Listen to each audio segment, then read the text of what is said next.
Hi and welcome to the Book Lab, another BookLab report, and in this episode we're going to talk more about lessons learned from a decade of reading. What are the most important concepts? What are the most important lessons? I'm going to share a few book tips and the lessons in this video. Okay, so I'm working from home today, so I just had lunch here. And I want to talk about one of the big lessons that I learned from books throughout these years of reading, and it's the Stoic idea of overcoming irrational fears. I got introduced to Stoicism through this book. It's William Irvine's A Guide to the Good Life.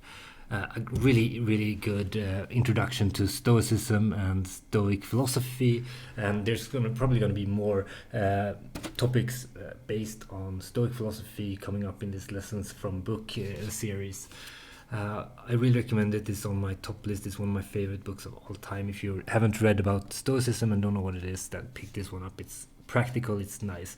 So what's this thing, overcoming irrational fears? Well, there are fears that are rational, that we should fear, like we don't want to run into fires, we don't want to get hit by lava.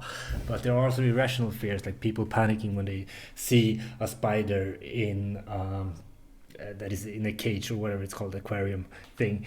That's irrational, and I actually implemented this in my life, and I'm very happy that I did. And my irrational fear was the fear of public speaking.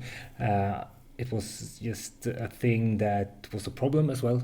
An irrational fear that doesn't bother you, it's not that bad, but if it actually hinders your progress in life, then it's kind of sucky, right? And you should probably overcome it.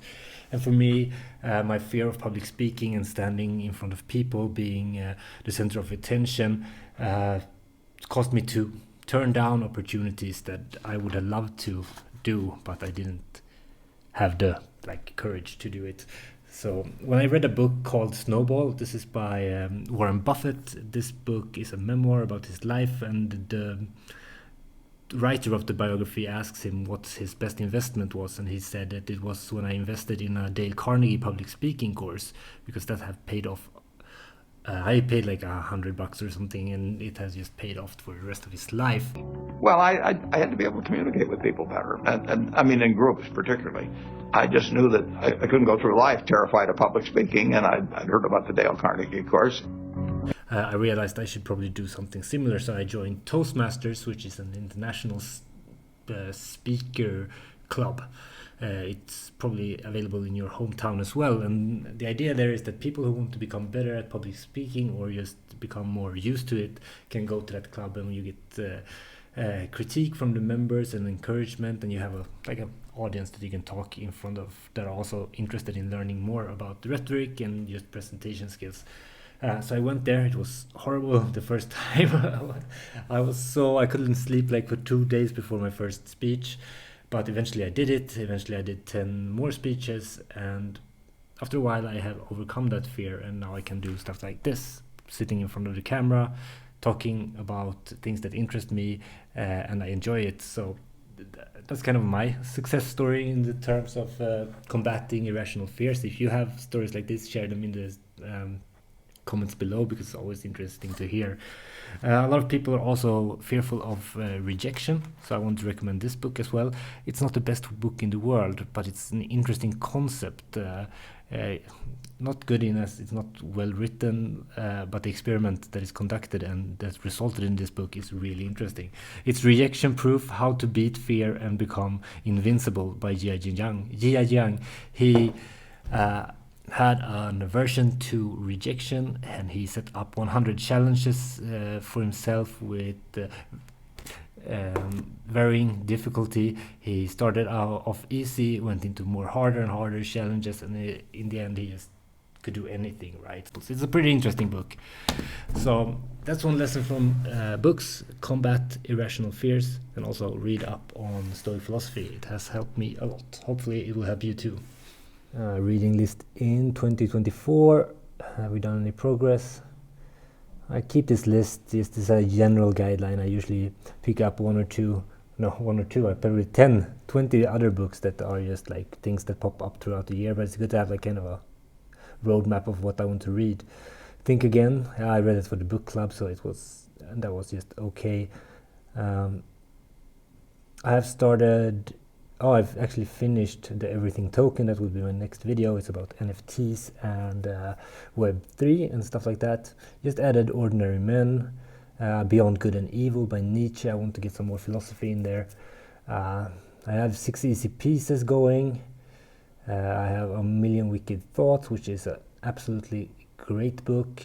So doing some progress. Lessons from 10 years of reading books. Another one, it's pretty recent actually. It comes from this book by Gabor Mate. I will share 3 more books here before we end this video. When the Body Says No, The Hidden Cost of Stress.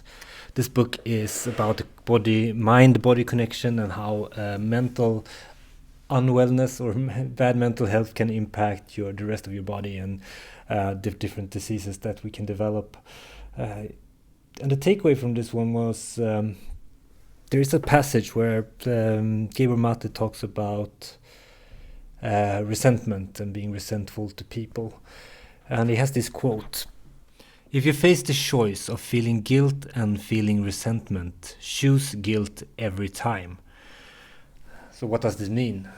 To me, a situation that I have run into because I kind of have a people-pleasing mentality, which means I tend to say yes too much and say no too little, right? And I guess some of you can recognize yourselves in that. And that's when also, when you say yes to something that you don't want to do, that's when resentment starts to grow.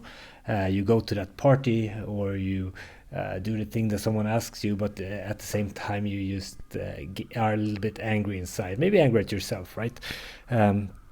So this is something that I really took to heart, because there are some things that I don't want to turn down because I feel resentful if I do it, or guilty if I do it, because I feel guilty if I would do so. And then that quote always comes to mind: choose guilt over feeling resentment. And since I've read this, I probably, in those situations where I've been very close to saying yes to something that I don't want to do, I have I've chosen to say no, and I'm very happy for it. And that's one of probably the best habits that I've developed in recent years.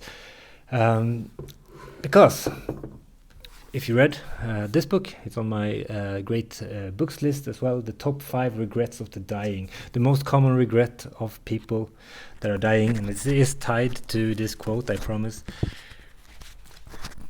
The most common regret of the dying is, "I wish I had the courage to live a life that is true to myself." In this book, Bronnie Ware, she worked as a caretaker for the dying, and she talked to all of these people on their deathbed, and that was the most common regret she encountered. I have reviews of all these books that I've talked about in this video, I think, and I have links to that in the description below if you want to check out these books in more detail. And if you really want to take honesty to the next level, or this is probably end game honesty, Radical Honesty: How to Transform Your Life by Telling the Truth by Brad Blaton. Outrageously entertaining and wonderfully wise. Apply it liberally throughout your life. This guy talks about telling the truth and nothing but the truth in every situation ever. A little bit too extreme to me, but it's a very refreshing book to read, and I don't see enough people talking about it. It's a really an eye-opening book about how to live in truth. And it's also a bit weird, but that's kind of the fun part of reading. Let me know what books changed your life, what book lessons you have taken with you throughout your life that have really maintained a powerful message and have helped you in the way you live. I would love to know about that, both the books and the lesson. So share that in the comments. And with that, we wrap up this week's BookLab Report. This is more of a casual format where I try to do more like impromptu videos talking about books and stuff. And if I do another one on lessons from books, if you want that, let me know in the comments. Then I probably do some more rapid fire lessons from book, going through maybe 10-20 books with just like, okay, what was the key lessons from this and that. So if you like books on philosophy, psychology, human nature, and human potential. Subscribe to the channel, and if you want to support the book club, you can always make a donation as well, or give us super thanks here on YouTube. It's appreciated a lot. It helps me keep this channel going. Have a great week. Happy reading. Björn out.